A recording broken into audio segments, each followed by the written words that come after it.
Little video on how to replace your FEBCO bonnet and poppet assembly for 3/4.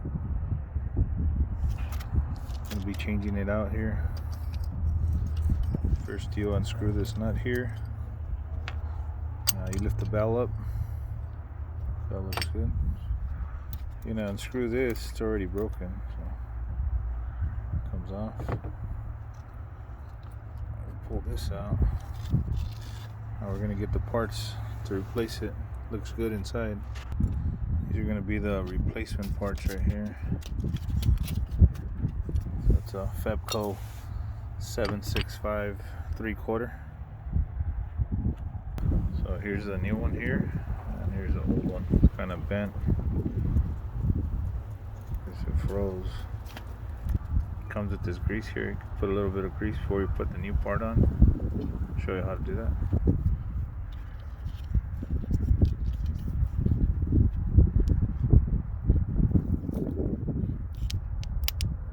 Doesn't need much, just a little dab around here.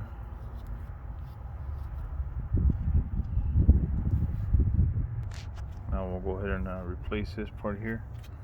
The old one right here. Exact same thing. Just drop it in there. I think it's easier.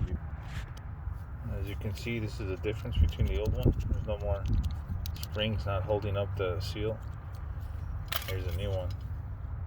Much different. I'm gonna go ahead and drop that in.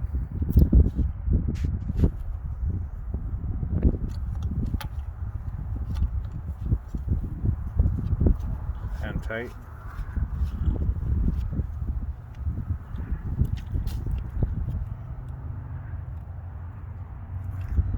That should do it right there. Put the cap back on.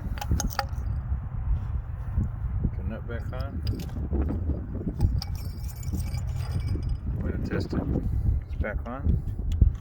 Let's go ahead and turn this valve back on. Put the water on.